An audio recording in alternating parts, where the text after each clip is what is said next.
ready to dive into a language that's more widespread than we might think. Today we're exploring Bengali. It's a fascinating world full of surprises. For instance, did you know Bengali is the fifth most spoken native language globally? Fifth. Wow, I had no idea. It was more prominent than I would have guessed. This podcast input.txt you sent me is really eye-opening. Where does Bengali rank overall, when you factor in second language speakers too? It climbs even higher. It actually secures the seventh spot among all the world's most spoken languages. Oh, wow. Roughly 237 million native speakers and another 41 million use it as a second language. It's pretty undeniable how impactful it is. That's a huge linguistic community. What led to Bengali becoming such a linguistic powerhouse? Well, it's a story spanning centuries, really. You see the influence of various languages and cultures woven in.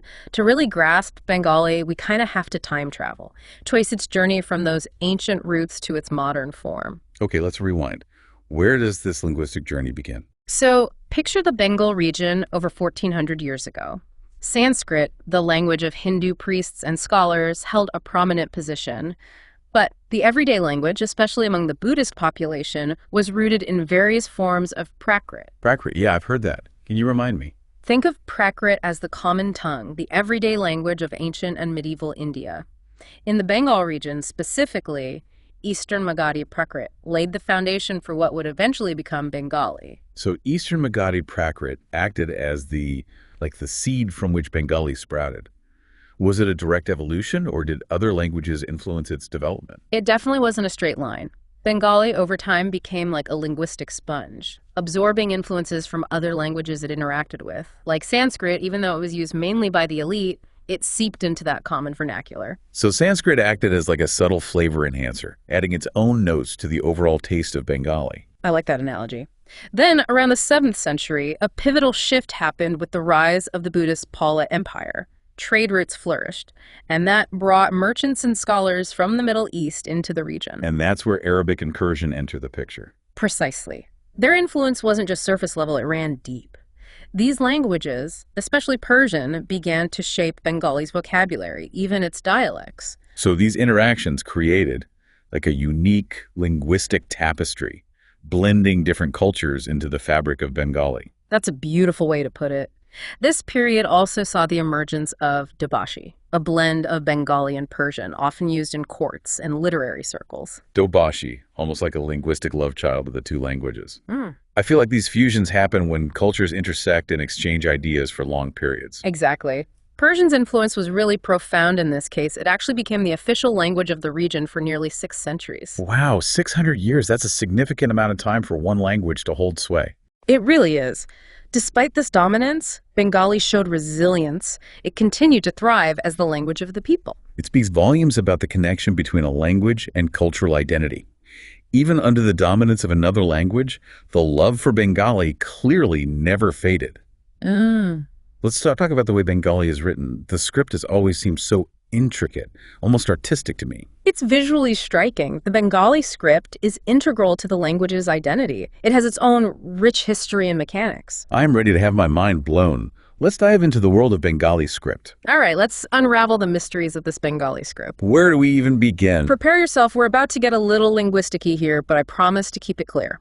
The Bengali script is what's called an abugida. Abugida. Okay, that's a new one. What makes it different? It's all about how the consonants and vowels work together.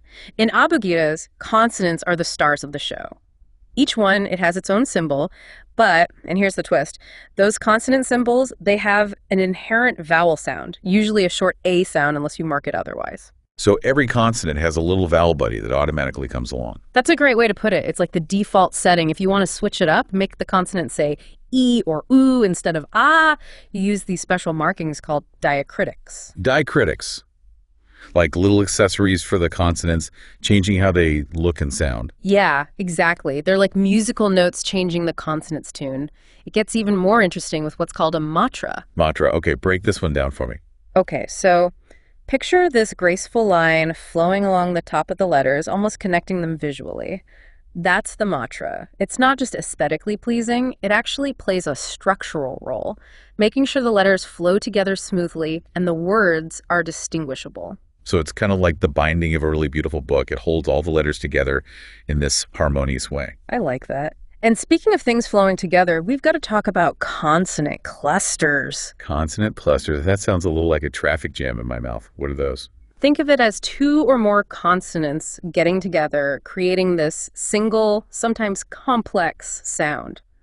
Bengali represents those clusters with special characters, ligatures they're called, where the consonant forms are blended together. Ligatures. Are we talking calligraphy now?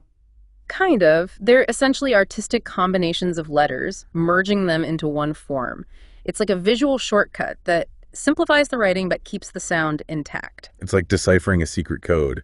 Only those in the know can understand. That's a great analogy. These consonant clusters, they can be a puzzle for new learners, but once you see the patterns, it just clicks. It sounds complex.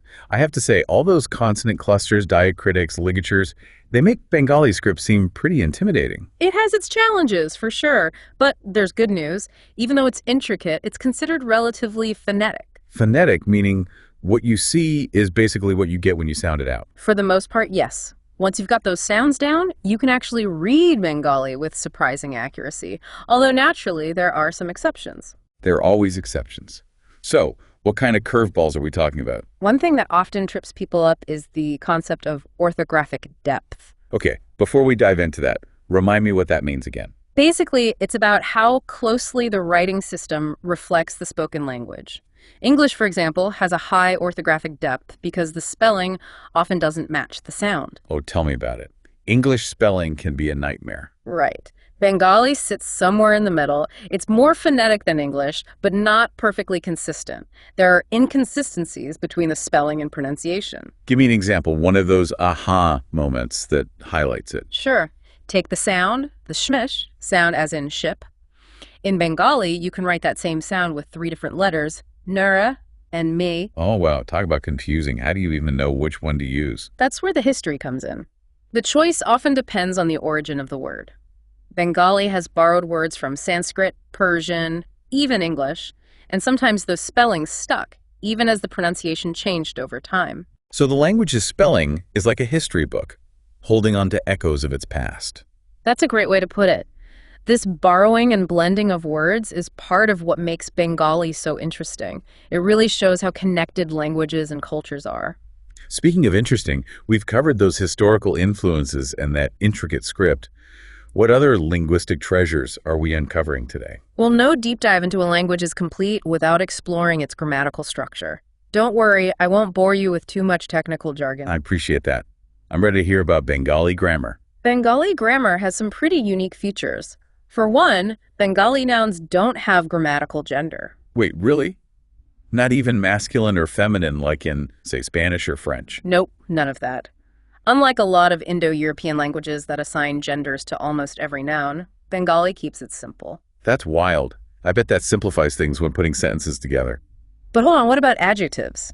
A lot of languages, adjectives have to agree with the noun's gender, right? That's another place where Bengali streamlines things. Since there are no grammatical genders for nouns, adjective agreement isn't an issue. That's so much less brain power needed. Bengali grammar is sounding more intuitive than I thought. Let's not get ahead of ourselves. Bengali grammar has its simple elegance, but it has its tricky bits too, especially with verbs. Verbs? Those can be a pain in any language. What makes Bengali verbs stand out? Bengali verbs are kind of overachievers, grammatically speaking. They do the usual things like expressing tense, aspect, mood, but they also convey something really interesting. They reflect the speaker's relationship with the person they're talking to. Wow, that's amazing. So the way you conjugate a verb can actually tell you about the social dynamics between people. You got it. Bengali verbs are super nuanced. They can indicate levels of formality, respect, closeness, a whole extra layer of meaning woven right into the verb. That's incredible. It's not just what you're saying, it's how you're saying it relative to the other person. Exactly. It's one of my favorite things about Bengali grammar, honestly. Mine too. It makes you realize how much cultural understanding is baked right into the language. Okay, so we've got these gender-neutral nouns and these powerhouse verbs. Yeah. What about word order? Is Bengali flexible or more rigid in its structure? It's not as free form as, say, German, where you can shuffle words around like puzzle pieces, but Bengali does have some flexibility. The usual word order is subject-object-verb. So a little different from English, which is usually subject-verb-object. Yeah, but the cool thing is Bengali can deviate from that standard order. Yeah. Sometimes for emphasis or to get a certain feeling across, you'll see variations depending on what the speaker is trying to convey. It's like Bengali grammar strikes this balance. A clear structure, but with room for expression. You said it. Which brings us to another fascinating aspect, the vocabulary. Right. We talked about how Bengali has been shaped by other languages over its history. How do we see that in the vocabulary today? The Bengali lexicon, it's really a mix woven from different linguistic threads, a real testament to centuries of cultural exchange, words being borrowed and adapted.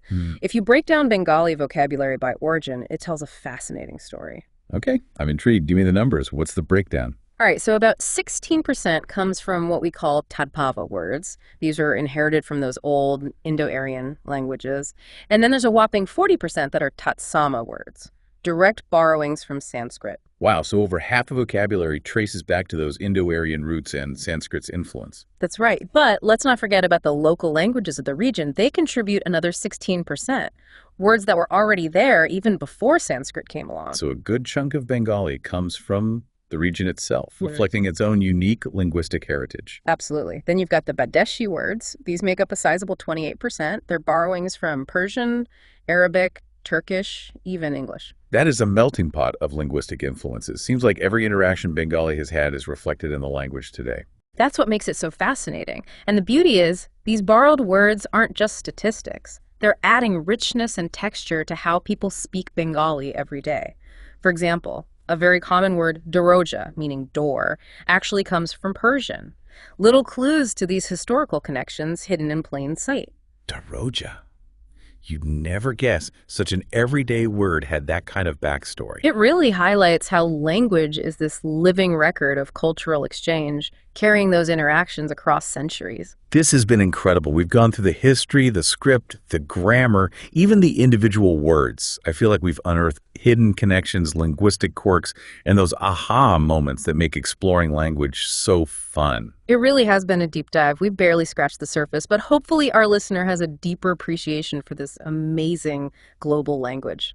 As we wrap up, it makes me think, in our digital world today, how will languages like Bengali, with these ancient roots but constantly evolving vocabulary, how will they keep adapting and thriving? Food for thought, right? Yeah, absolutely. The way technology, globalization, and linguistic diversity all intersect is a fascinating thing to consider. It really is. On that note, until our next deep dive, thanks for listening.